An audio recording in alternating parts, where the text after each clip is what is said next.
the DA cannot easily win over voters from the ANC and the EFF. But Action South Africa probably can.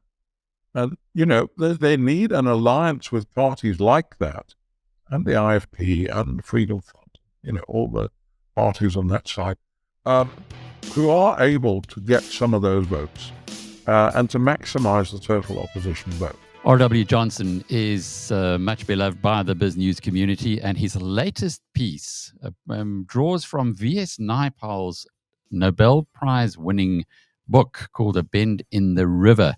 It has many parallels for South Africa. We'll find out what it's all about in a moment.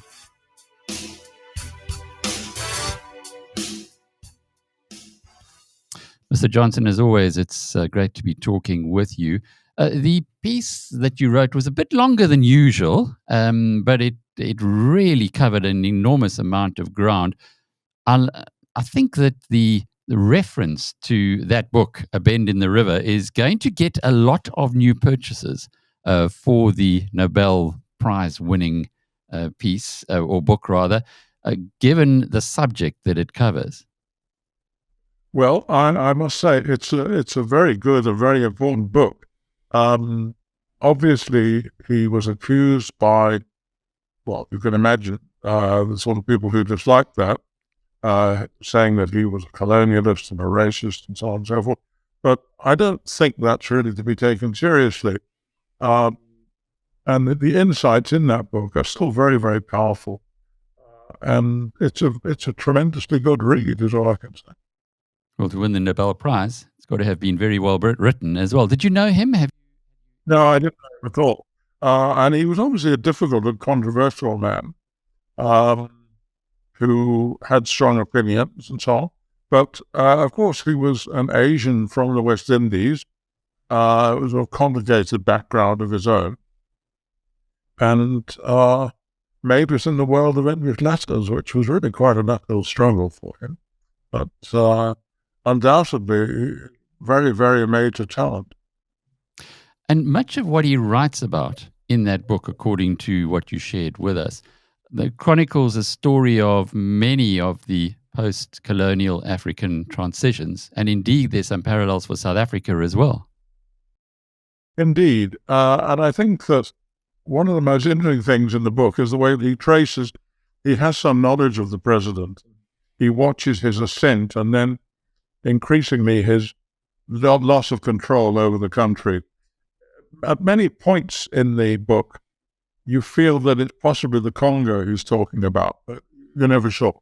One of the things that he does do is that I don't know whether you've ever been up to Lake Victoria, but there is this tremendous sort of weed that grows across that lake, which they can't eliminate, and it just keeps on growing and growing, and it's like a sort of huge fungus, which, every year there's more of it. And he uses that as an analogy all the time of, the increasing sort of loss of control in the country, really, and the way that things are slipping out of anyone's control. But many of the things that he mentions, he's in the book, he's an Asian merchant, and of course, they are getting expropriated and kicked out, as they were in East Africa. And one of the awful things in the book is that he discovers that all of his fellow Asian merchants had known for a long time that certain of these things were about to happen, and they hadn't told him, and that he really feels deserted at that point. But it is a very good vantage point from which to see the whole evolution, I must say. And certainly where we are in South Africa right now, by drawing on a book like that as a reference point for your latest contribution, it does tend to leave the reader, those of us who are reading that, with some thoughts that things could be a lot worse, or are a lot worse than perhaps the way that many people perceive them. And yet you do come out towards the end of this column by saying there are some bright lights. Let's just go through the bad stuff first. Are we underestimating the trouble that South Africa's in? No, I don't think so. I think we're all fairly well aware of what's gone wrong and how we have an irresolute and incompetent government, which is I mean, the thing that is really so striking, and I was struck by over the weekend reading the reactions of various business leaders saying that, the really distressing thing is that the whole situation with electricity has been going on since 1998. And for 25 years, this government has allowed the situation to get worse and worse and worse. And it's just sat on its backside and allowed it to happen. The same is true about the grey listing.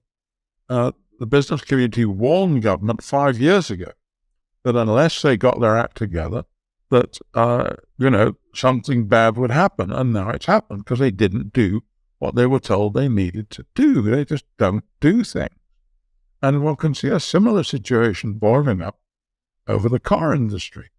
For several years now, they've been warned that if they don't move to reducing electric vehicles, it'll be the end of the car industry in this country, and that they urgently need a new government policy on this, which will take away the extra taxes on electric vehicles and so on and so forth. And there just isn't such a policy, and the government does nothing. And yet this is a huge employer. It's a large part of the whole industrial sector of South Africa. They really can't afford to let that go. And yet they behave as if it's of no importance. It's extraordinary. But that seems to be a problem not just restricted to this country on the continent. What causes it? Well, I think that there's, first of all, look, there is a lack of foresight. I think that you can see this over and over again, that the government does not react until a crisis actually strikes. That it's no good saying to them, if you carry on like now, then you will have a crisis in a year or two. For them, that's a reason to say, well, I don't need to do anything for a year or two. And there just isn't a sort of far-sightedness in government about this. And that does seem to be more generally true in Africa, that people don't, on the whole, see things coming and act to prevent them.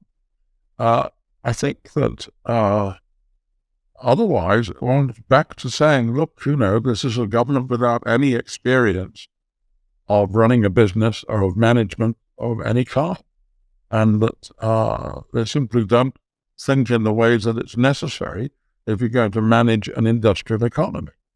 And I think that's just a basic fact of life.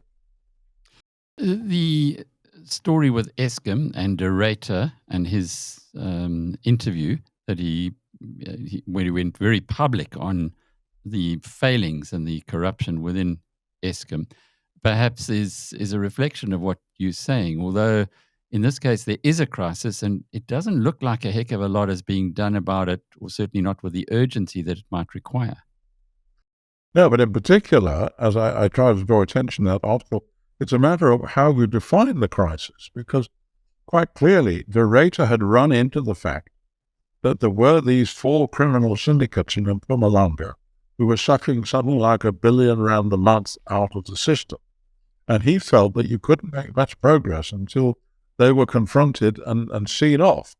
Now, you will notice that nothing in what any of the relevant people, whether it's the Minister of Electricity, Gwede Mantashe, Pravin Gordhan, or the President, say, they do not mention this. It's all a technical problem which can be fixed. Nobody wants to talk about the fact of these criminal syndicates, which quite clearly is a very large problem. And what's more, according to many accounts, they've corrupted something like 3/4 of the workforce of Eskom. So, it's got tentacles everywhere in that industry. And I do think that, to sort of redefine the problem so that's not part of the problem is an amazing thing to do. Quite extraordinary on that side. The shine, or the little pieces of bright light that have come through, the shafts of light, as you call them. Now, it's an interesting way that you've looked at it, and I have repeated this to people a few times, is that the way that the incompetence of the ANC government is imprinting itself on the economy suggests that we will become, in this country, one of the freest economies in the world at some point, which was the point that you made. Is that where the bright, or where the shaft of light exists? Well, as you said, it's a reluctant process, but the fact that the Treasury has now said that the condition of their aid is to essentially privatize a number of the coal-fired power stations, and it is a huge step in that direction. Now, I know they are denying the privatization, but I don't quite see how you get rid of that. If you're going to ask private groups to tender to take over these things, what on earth else are you going to call it? But I think that is a step in that direction. And of course, as we speak all over the country, private individuals and private businesses are frantically acquiring their own source of energy. I mean, that industry is every day a bit more privatized than it was before, and one can see that happening. And the pressure is all for the same thing to happen with the railways and the ports and so forth. You can see that pressure is only going to build. So in the long run, I think we may well end up there. But the trouble is, as we know, that there'll be huge resistance to it. Inevitable. When you have a look at South Africa as a whole, and you do mention the Western Cape as being a shining example, the DA managing the Western Cape in the efficient manner that it has should translate into a landslide victory in 2024. And, most people know that isn't going to happen. Why? What's the underlying reason for that? Because if you've got this prospectus that is telling the whole of South Africa, look, this works. When these guys run something, they run it well, and yet they still won't be voted for by the majority. Well, it's no secret that we have, since 1994, that our politics has been to some extent an ethnic census, and that people are still voting quite heavily on racial lines, and that is not going to stop overnight. It has declined. The fall in the ANC vote shows the decline, and is still declining, I think. But I think there is a barrier where the DA is concerned, that they are seen far more than, say, Action South Africa or the IFB or whatever, as a white party. And in that sense, I do think that the only way ahead for the opposition is a sort of popular front where, the DA cannot easily win over voters from the ANC and the EFF. But Action South Africa probably can. And, they need an alliance with parties like that, and the IFP and the Freedom Front, all the parties on that side, who are able to get some of those votes and to maximize the total opposition vote. Obviously, there's no point including the Patriotic Alliance, parties of that sort, which are purely opportunists, and will do a deal with whoever on the next day if they feel like it. But nonetheless, there are a number of reasonably principled parties that are available for that. And I think that's the way that the DA has got to go. Interesting point you make there of the Patriotic Alliance. At the BizNews conference, this most recent one, the leader of the Patriotic Alliance, Gayton McKenzie, lashed out at Helen Zille. Herman Mashaba seemed to be influenced by him. He was next up, and he was also quite critical. And then when Helen Zille had her opportunity to respond, she was quite brilliant. But both of those two leaders said that if Zille was gone, there would be no doubt they would vote or they would coalesce with the DA. What's your take on all of that? Is Zille the problem, or would the DA be crazy to listen? Well, I think that, look, there is bad blood between the various parties, not only between Action South Africa and DA, but to some extent DA and Freedom Front and so on. But that's inevitable in a proportional representation system where everyone is scrabbling for their bit of the cake, as it were. And I think that, people have got to overcome that.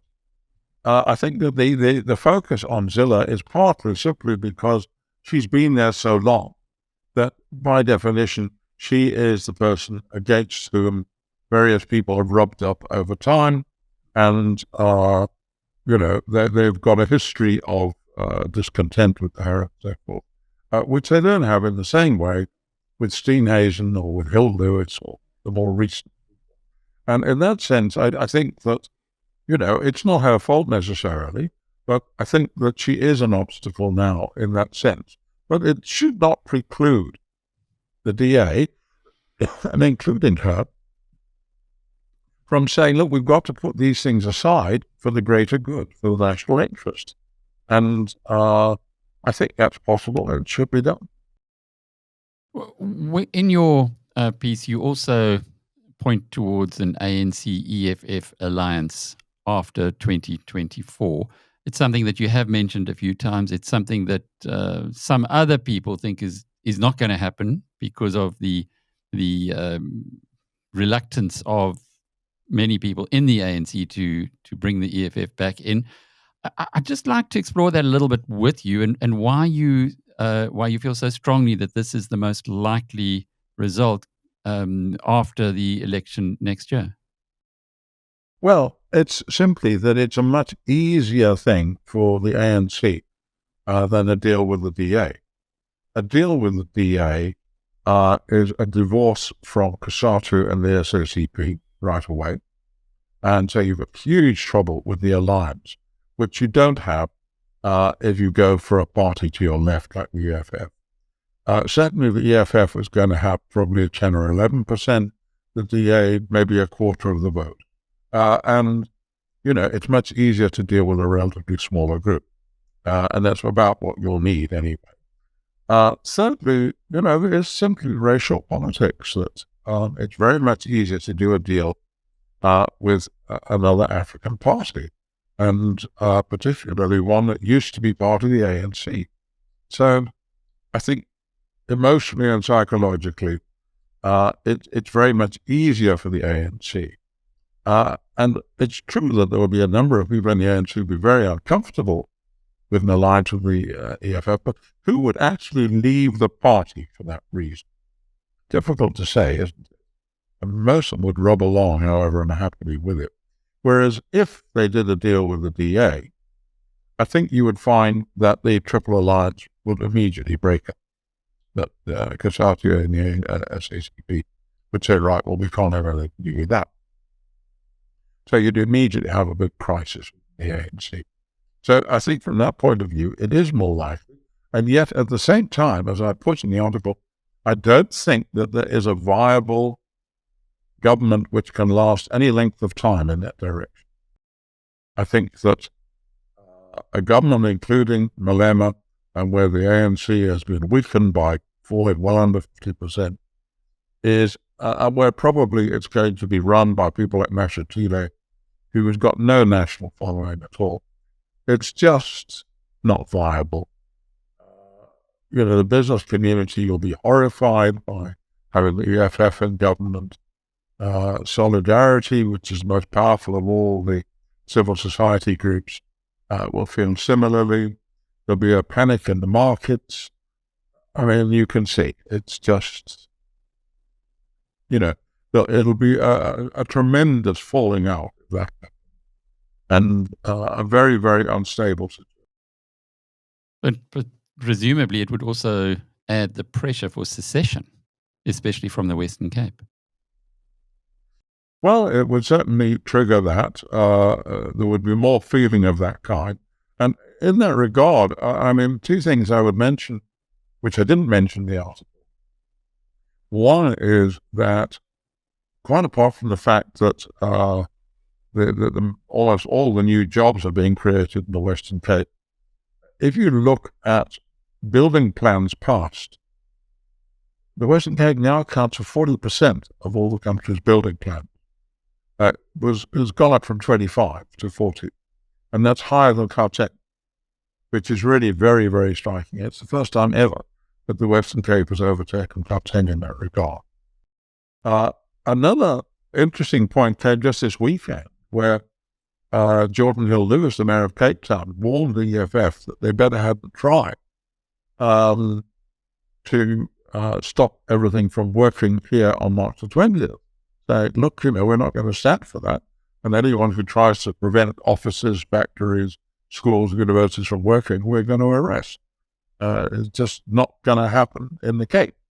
Now, that is almost, I wouldn't say it's a declaration it's a different country, but it's moving in that direction. Whatever happens elsewhere, not going to happen here. And I think that mood is stronger and stronger in the Western Cape. And, I think that the movement of people and businesses down to the Western Cape, it's only just started. We're going to see a lot more of that.